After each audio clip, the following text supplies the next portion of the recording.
प्रथम आपल्या प्रेक्षकांचे सर्वांचे नमस्कार. मी सर्वांना सांगू इच्छितो की परभणीत राहून परभणीत जी पहिली आपल्याकडं आलेली परभणी जिल्ह्यातून ती ऐश्वर्या कदम राहणार आर्वी आणि तिचे वडील श्री तात्याराव कदम हे आपल्याशी संवाद साधणार आहेत. आपल्या प्रेक्षकांकरता आणि आपल्या विद्यार्थ्यांकरता मार्गदर्शन करणार आहेत. तर मी प्रथम ऐश्वर्याच्या वडिलांना विचारणार आहे की तुम्ही आर्वी या गावात होतात, तर तुम्हाला किती मुली आहेत आणि तुम्ही आर्वी गाव सोडून परभणीला का राहायला यावं वाटलं तुम्हाला?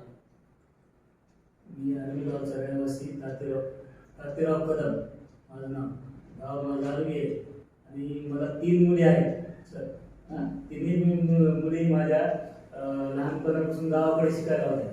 पण चौथी पाचवी पास झाल्यानंतर ही ऐश्वर्या कदम जी आहे, ऐश्वर्या जी विद्यार्थिनी ती जवाहर नवोदयात लागली आणि त्याच्यानंतर ममता माझी 2 नंबरची मुलगी, ती 10वी पर्यंत तिला तिथं शिकवावं लागलं आर्वीला. तिची परीक्षा झाल्यानंतर मग मला असं वाटलं की मी आता आपलं घर परभणीला हवं पाहिजे, कारण लेकराचं काही नुकसान होऊ नये. आणि हिची ते 10वी जवाहर नवोदयात झाली होती, तिची तिकडं झाली. त्याच्यामुळे मला वाटलं परभणीला आता आपण शिफ्ट व्हायलाच पाहिजे. अच्छा, तर तुम्ही परभणीला आल्यानंतर तुमची आर्थिक परिस्थिती थोडी बेताची होती, तरी पण तुम्ही तुमच्या मुलीला कुठं पण कमतरता भासू नये आणि मुलाबरोबर मुलाच्या बरोबरीत तुम्ही शिक्षण देण्याचा प्रयत्न करण्याकरता परभणी या ठिकाणी आला. आणि हे एक आदर्श पालक जे की या काळात बेटी बचाव शासनाला करावं लागतंय आणि आपण बेटी बचाव म्हणण्यापेक्षा आपण बेटी शिकाव, किती चांगल्या पद्धतीने मुलीला शिकल्यावर किती उन्नती घराची होईल हे एक आदर्श पालक म्हणून तुम्ही दाखवून दिलेलं आहे. तर मी ऐश्वर्याला सांगेल की ऐश्वर्या, तुला काय वाटतं की तुझ्या घरात तुला शिक्षणासाठी कसं प्रोत्साहित केलं गेलं? मला लहानपणापासूनच आई पप्पांनी म्हणजे हव्या सर्व गोष्टी पुरवल्या, त्यामुळे मला अभ्यासात उत्साह निर्माण झाला. आणि म्हणजे आई नवोदय लागल्यामुळे अजून थोडा कॉन्फिडन्स पण आला होता. आणि त्यांचं लहानपणापासूनच स्वप्न होतं की डॉक्टर बनावं, म्हणून त्यांनी 10वीच्या नंतर मला ट्युशन्स लावले आणि म्हणून मी अभ्यास केला. आणि तू चांगल्या पद्धतीत मार्ग घेऊन आदर्श निर्माण केलाय परभणी शहरासाठी. परभणीत राहून सुद्धा 628 मार्क, जे की आजपर्यंतचा हाय रेकॉर्ड आहे परभणीचा, हे परभणीत राहून शिकू शकतात हे दाखवलेलं आहे. तर याच ऐश्वर्या मागील वर्षी 70-30 आणण्यामुळे ती मराठवाड्यात आणि परभणीसारख्या मागास सिटीत थोड्या प्रमाणात असल्यामुळे ती MBBS स्वप्न पूर्ण करू शकली नव्हती. आणि यावर्षी मराठा आरक्षण SC गेल्यामुळं तिचं थोडंफार नुकसान झालेलं आहे. जी वरच्या कॉलेजला लागू शकत होती मुंबई पुण्याच्या, ते सध्या तिला GMC नागपूर मिळालेलं आहे. तर ऐश्वर्या, तुला सध्या 70-30चा काही फायदा झाला असं वाटतंय का यावर्षी? मला 70-30चा फायदा झाला, कारण मला नागपूरचं कॉलेज भेटलं जे विदर्भामध्ये आहे. ते कॉलेजही माझ्यासाठी मला बेस्ट वाटते. जरी मला पुण्याचं किंवा मुंबईचं नाही भेटलं तरी पण मी या कॉलेजवर पण समाधानी आहे. आणि तुला परभणीत शिक्षण घेता वेळेस जे की भरपूर मुलं परभणीतले लातूर, मला हा महत्वाचा प्रश्न तुला विचारायचा आहे की परभणीतल्या मुलांना लातूर किंवा नांदेडला जावं वाटतं, पण तू इथल्या विद्यार्थ्याला काय सांगशील की परभणीत राहून सुद्धा शिक्षण घेता येतं, हे आदर्श तू घडून दिलेला आहेस. आणि परभणीत राहून सुद्धा 628 मार्क घेतलेले आहेत की जे की लातूर आणि नांदेड सारख्या शहरात मुद्दाम शिक्षणाला जातात आणि तुझ्या बरोबरीत स्कोअर घेतलेले आहे असे विद्यार्थी आहेत परभणीचे, किंवा तुझ्या खालच्या लेवलचे पण आहेत कदाचित. तर तुला इथं राहून कशा अडचणी आल्या किंवा तुझं काय म्हणजे कसा अभ्यास केला किंवा फायदा झाला, दोन्ही पण असतील. कदाचित इथं राहिल्याचा काही फायदा झाला असेल तर काही अडचणी आल्या असतील. तर तुझं मत काय की परभणीत राहून शिकण्याचं काय होऊ शकतं? नाही, मी परभणीत होते त्याचं म्हणजे यात काही वेगळं नाहीये. म्हणजे परभणीत राहून सुद्धा खूप चांगल्या प्रकारे निकाल येऊ शकते, कारण ते कमी लेकरं असतात. शिक्षक प्रत्येक लेकरावर इंडिव्हिज्युअली लक्ष देतात आणि ते जास्त प्लस पॉईंट आहे परभणीचा. कारण नांदेडसारख्या शहरामध्ये खूप जास्त लेकरं असतात आणि त्यामुळे त्यांच्यावर डाऊट सेक्शन्स वगैरे ते रेग्युलर होतात परभणीमध्ये. आणि टीचर्स पण इथले खूप हेल्पफुल आहेत, लेकरांशी मनमोकळेपणाने राहतात, त्यामुळे काही प्रॉब्लेम येत नाही. आणि इथं पण चांगले तुझे डाऊट क्लिअर झाल्यामुळे तू हा प्रोग्रेस करू रेग्युलर रेग्युलर अभ्यास मला वाटतंय की रेग्युलर अभ्यास केला की कुठेही निकाल येऊ शकतं. तू सातत्यपूर्ण अभ्यास करता कसा अभ्यास केला काय केला म्हणजे कसा पद्धतीतून केला वर्षभर अभ्यास की काय सांगू शकशील तू त्याच्याबद्दल? वर्षभरात ट्युशन चालू असायचे तर ट्युशनच्या व्यतिरिक्त मी 5-6 तास अभ्यास करायचे असा आणि आणि नंतर लॉकडाऊनमध्ये मी 10 ते 12 तास अभ्यास केला आणि त्यामुळे म्हणजे जास्त असं टाइम टेबलची कधी गरज पडली नाही कारण टीचर्सचे टेस्ट वगैरे व्हायच्या त्यानुसारच मी जास्त अभ्यास करायची.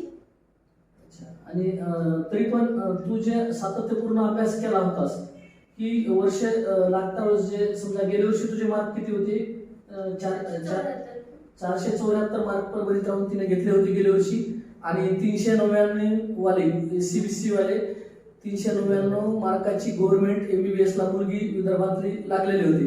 पण हा 70-30 मुळे मराठवाड्यात असल्यामुळं गेल्या वर्षी लागू शकली नाही एमबीबीएस ला आणि या वर्षी परत तिनं मेहनत करून 474चे 628 कसे घेऊन दाखवायचे हे घेऊन दाखवलेले आहेत. हे परभणीकरांसाठी एक आदर्श आहे. तर तू जे रोज अभ्यास करत होतीस त्यात बायोलॉजी फिजिक्स केमिस्ट्री असं काही होतं का रोजचा रोज अभ्यास कंप्लीट करायची जे ट्युशनचा झाला होता तो? नाही मी रोज जेवढं शिकवलं तेवढं नीट क्लिअर करायची आणि त्याच्या व्यतिरिक्त थोडंफार एमसीक्यू सॉल्व्हिंग वगैरे करायची. आणि आठवडाभराचा अभ्यास परत रिवाईज वगैरे रविवारी कसं करायचं किंवा प्रत्येक संडेला आमची पीसीबी व्हायची तर मग तेव्हा पूर्ण सिलेबस जो आतापर्यंत जेवढं शिकवलं पूर्ण तर तेवढं घ्यायचे सर. तर मग ते संडेला मग सर्व रिवाईज व्हायचं टेस्टसाठी. आणि तुझा आवडीचा विषय वगैरे कोणता होता का याच्यातला फिजिक्स केमिस्ट्री बायोपैकी? मला तसं फिजिक्स जास्त आवडायचं बायोपेक्षा पण तरी म्हणजे बायोच जास्त माझं वाटायचं असं. अच्छा वाचनामध्ये. तर तुझा जे मार्क आलेले आहेत आता सध्या तर तुला म्हणजे तू समाधानी आहेस त्या मार्कावर? जे 628 मार्क आल्या ते अपेक्षित म्हणजे तुझा स्कोर होता का की तू तेवढा अभ्यास पूर्ण केला होता आणि एवढे येतील अशी अपेक्षा होती तुला? म्हणजे 628 एवढा अपेक्षित स्कोर नाहीये माझा तरी पण मीन्स मी सध्या खुश आहे माझ्या मार्क्सवर पण याच्यापेक्षा जास्त स्वतःकडून अपेक्षा होती माझी. अच्छा. तर तू मला काय म्हणायचं आहे की विद्यार्थ्याला काय सांगशील की अभ्यास करता वेळेस ज्या तुझ्या काही सिली मिस्टेक किंवा तुझे कन्फ्युजन होत असतील कदाचित प्रत्येक विद्यार्थ्याचे थोडेफार कन्फ्युजन सिली मिस्टेक होतात तर ती एरर जी आहे ती एरर कशा पद्धतीत म्हणजे कमी करायचं? अभ्यास करता वेळेस तुम्ही एरर कसं कमी करायचं किंवा तुमचा स्कोर वाढवण्यासाठी तुम्ही एरर कसं कमी केलंस तू? एरर जास्त फिजिक्स मध्येच होतात कारण त्यात सॉल्व्हिंग वगैरे असते आपण खूप फास्ट केल्यामुळे ते सिली मिस्टेक्स होतात. लवकर पेपरमध्ये लवकर क्वेश्चन सॉल्व्ह केले ना की सिली मिस्टेक्स होतात. मग काही मध्ये आपला आन्सर चुकते ऑप्शन मध्ये आलं की आपण लगेच लिहून टाकतो. तर मग थोडा जास्त टाइम घेऊन मीन्स टाइम मॅनेजमेंट बायोची केमिस्ट्री टाइम मॅनेजमेंट करून जर फिजिक्सचा पेपर सॉल्व्ह केला तर एरर्स कमी होतात फिजिक्समध्ये. मग बायोमध्ये तर वाचनच असते तर त्यामध्ये जास्त एरर्सची म्हणजे होत नाही. अच्छा. तर मग रेग्युलर प्रॅक्टिस जास्त इम्पॉर्टंट आहे. मग रेग्युलर एमसीक्यू सॉल्व्हिंग पण पाहिजे त्यासाठी. अच्छा. तर तू एरर कमी करण्यासाठी प्रॅक्टिस जास्त पद्धतीत केली आणि काही सॉल्व्ह करता वेळेस काही गडबड केली नाहीये त्यामुळे तुझं ते एरर कमी झालेला आहे. आणि तुझे जो म्हणजे डॉक्टर होण्यासाठीचे महत्वाचं असते वर्षभर अभ्यास आणि 3 तासाचं मॅनेजमेंट गेली 7. तर ते 3 तासाचं मॅनेजमेंट कसं केलंस तू? म्हणजे परीक्षेत नीट परीक्षेत तू ठरवलं होतं का ते 3 तासात कसं मॅनेज करायची आपल्याला परीक्षा कशी पेपर म्हणजे कोणता काय सोडवायचा किती वेळा सोडवायचा याचं काही मॅनेजमेंट? म्हणजे आपल्या वर्षभराच्या अभ्यासावर आपला पेपरचा टाइम ठरतो. तर मग वर्षभर जेवढी जास्त प्रॅक्टिस करतो तर आपण तेवढा लवकर आपला पेपर सॉल्व्ह करण्याचा आपल्याला कॉन्फिडन्स येते. तर मग मी फिजिक्सची जास्तीत जास्त एमसीक्यू सॉल्व्ह केले होते आणि बायोची पण खूप जास्त रिडिंग केली होती. त्यामुळे मला ते 3 तासाचं मॅनेजमेंट झालं. तर तू 3 तासात जे मॅनेजमेंट केलंस त्याच्यात तू कसं फिजिक्स केमिस्ट्री काय कसा वेळात कसं? बायोचा 8 तासामध्ये माझा पेपर सॉल्व्ह झाला. केमिस्ट्रीचा 45 मिनिटांमध्ये आणि उरलेला सर्व वेळ मी फिजिक्सला दिला. अच्छा. 45 मिनिटात केमिस्ट्री म्हणजे 1.25 तासात तुझा केमिस्ट्री आणि बायो सॉल्व्ह झाला होता.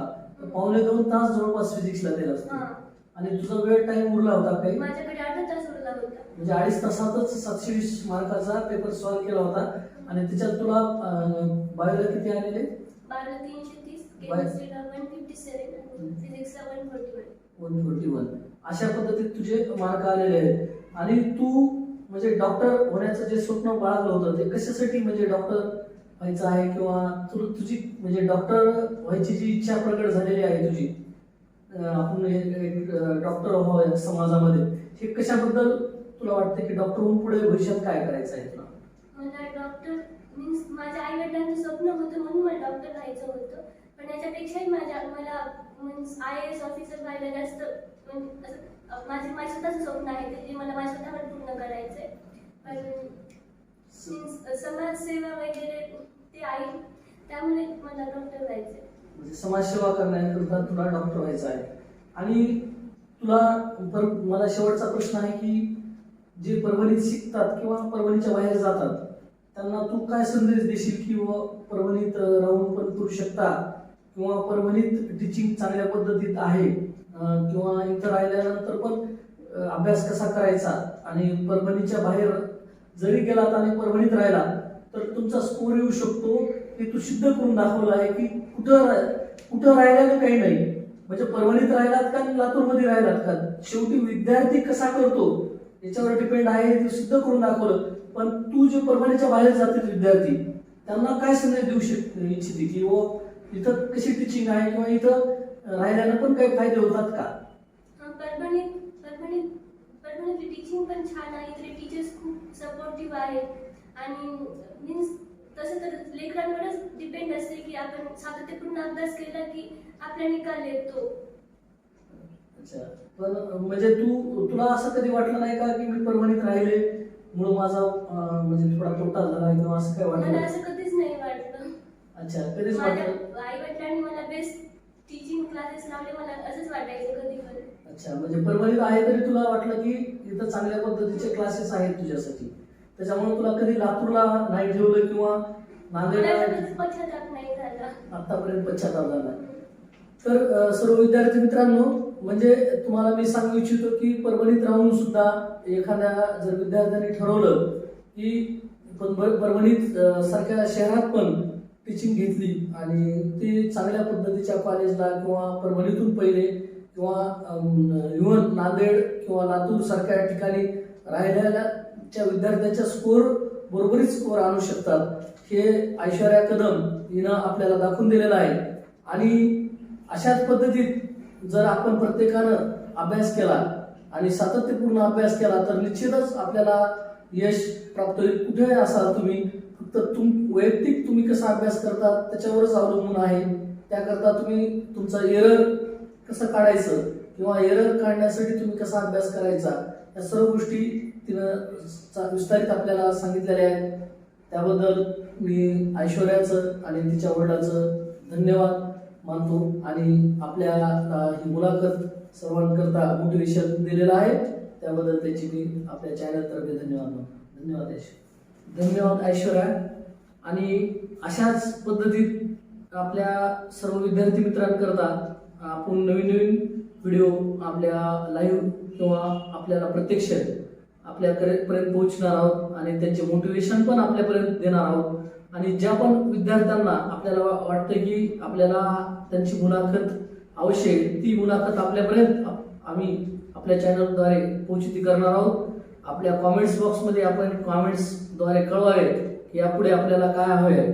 तशा पद्धतीत वेगवेगळ्या विद्यार्थ्यांचे मोटिवेशन आणि वेगवेगळ्या जे की भविष्यात तुम्हाला शिकायचं आहे MBBS BDS किंवा फिजिओथेरपी BMS या कोर्सेससाठी जे त्यातल्या तज्ज्ञ लोकांच्या मुलाखती पण आपण आपल्या चॅनलवर दाखवणार आहोत.